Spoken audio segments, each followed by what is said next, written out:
Hello student of standard 8, so welcome in our new session of English 1. Here is our textbook, and as you know, in the previous lecture we are doing our unit 5, the tiger's claw. Okay, इसका first part जो है हम कर चुके हैं और now today we are starting our second part. As you know, in the first part क्या हुआ था कि जो हमारा writer है he was in a means ऐसा उसको लग रहा था कि जैसे कि वो सपना देख रहा है. He was in a dream, just like he felt that कि he was in a dream. जब उसने अपनी आइज ओपन की और उसको लगा कि वो टाइगर उसके रूम में अंदर आ रहा है. पर वो राइटर एक्चुअली में अपने घर में नहीं था, वो स्टेशन मास्टर जो उसका फ्रेंड था उसकी सैक यानी स्टेशन मास्टर की जो रूम था उसमें था, ऑफिस में. और जो टाइगर के आने के बाद में उसने अपने आप को फर्नीचर के नीचे बैठकर अपने लिए उसने क्या बनाया था, अपने लिए सील्ड जैसा बना दिया था जिससे कि वो टाइगर से बच पाए. अभी क्या हुआ वो सील्ड का कि टाइगर ने क्या किया, टाइगर ने स्प्रैंग किया and flung his entire weight, अपने पूरे वेट के साथ उछल कर वो उस फर्नीचर के ऊपर बैठ गया.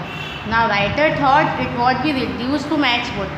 राइटर को ऐसा लगा कि ये सब मैच वुड की तरह बट टूट जाएगा. बट फॉर्चुनेटली राइटर का लक क्या था कि railway have a lot of Forsyte. Railway ने जो टिम्बर यूज किया था वो दूर का सोच के उन्होंने काफ़ी हैवीएस्ट टिम्बर यानी काफ़ी हैवी लकड़ी यूज की थी उनके फर्नीचर की.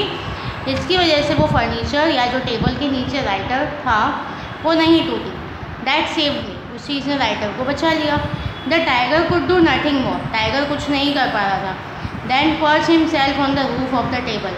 अब वो पर्च मीन्स बैठना, वो टेबल की रूफ पर ऊपर बैठ गया एंड हैंग डाउन हिज पॉ, और अपने पैर से बार बार राइटर को मारने लगा.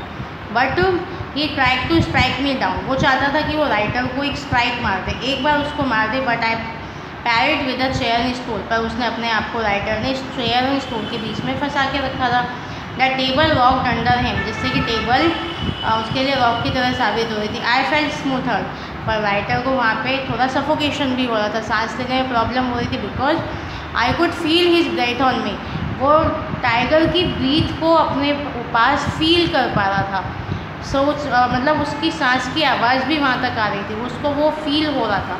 इसकी वजह से राइटर को सफोकेटेड फील हो रहा था. He said completely covering the top, जो टाइगर था वो पूरा टॉप के ऊपर कवर करके बैठा हुआ था. And went on shooting his paw in my direction, और उसने जो पाव था उसको उसके डायरेक्शन में बार बार वो शूट कर रहा था, बार बार मार रहा था.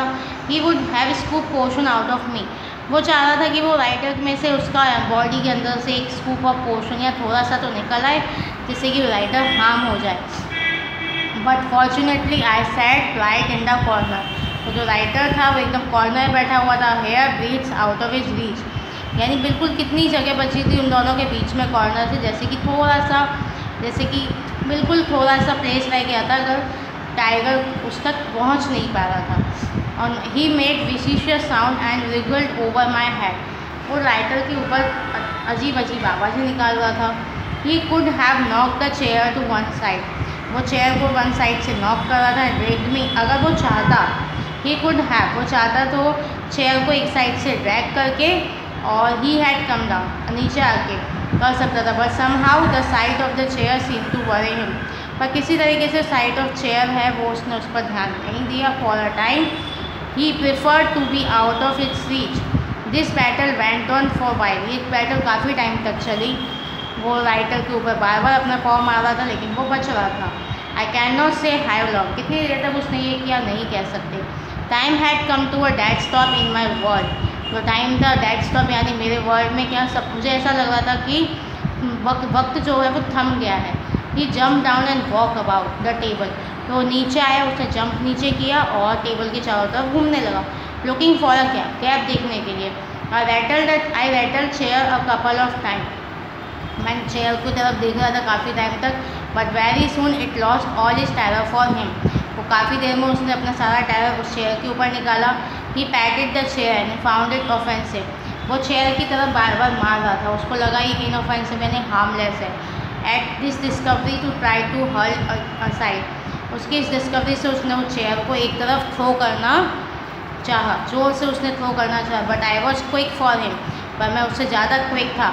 I swiftly draw it toward me and raise it tight into the earth. मैंने उसको ज़ोर से पकड़ा और अपनी तरफ खींच लिया एंड अपने आर्थ यानी अपने टेबल के आर्च तक उसको अच्छे से सेट कर दिया।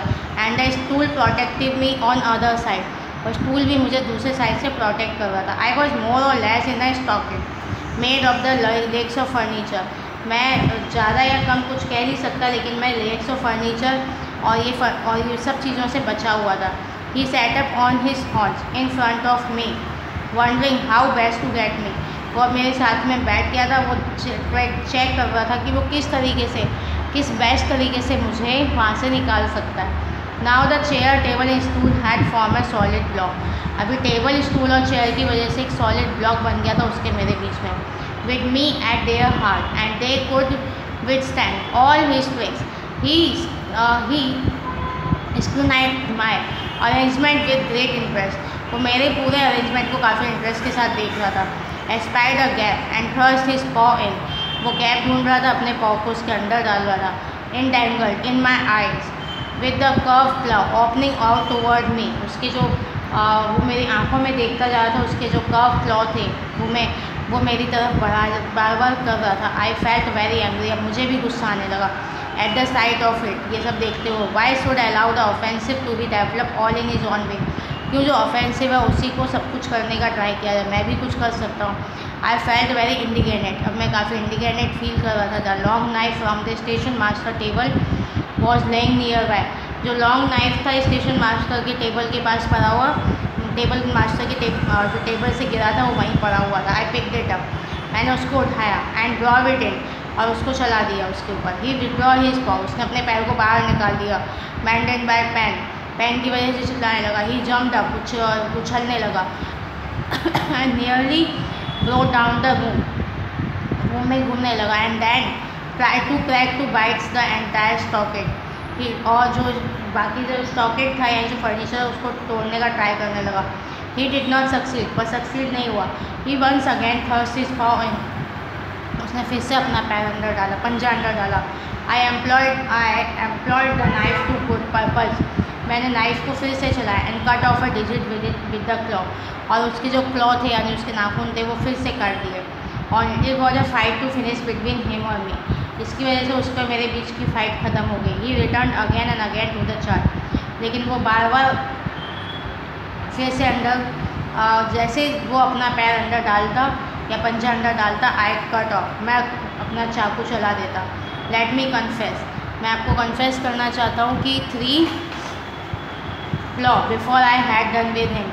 3 क्लॉ जो उसके मैंने काटे थे वो मेरे उसके I had become bloodthirsty, और मैं भी उसकी तरह ब्लड थर्स्टी हो गया था, एक खून का प्यासा जैसे वो था। तो those claw mountain and gold, उन क्लॉज को मैंने गोल्ड में बनवा के are hanging around the neck of my daughter, मेरी डॉटर को पहना के रखा हुआ। You can come and see them if you like something. आप चाहो तो उसको आकर देख सकते हो, अगर आप देखना चाहते हो तो आप उसको आकर देख सकते हो। ओके ना। सो नाउ स्टोरी आपको मे भी अच्छी लगी होगी क्योंकि काफ़ी इंटरेस्टिंग स्टोरी है। Now here is some glossary, because इसमें सारे न्यू वर्ड्स थे। ग्लोसरी आपको नोटबुक में लिखनी है। Okay. So muddle means confuse, starlit, shining with light of stars, waking, moving from side to side several times, growling, making of low sound in the throat, gleaming, shining with a pale clear light, startled, yani surprised suddenly that shocked or frightened, flattening, yani knocking together of hard object, managing a collection of wild animal, recollection, the ability to remember, critical to crucial, disparate, to tried when everything else has failed, ways, to put or squeeze something tightly into a narrow space or gap, drag, pull along with effort and difficulty, peep, look quite quickly and secretly through a small opening, cautiously to carefully, rumbling, a long deep sound or series of sound. Next is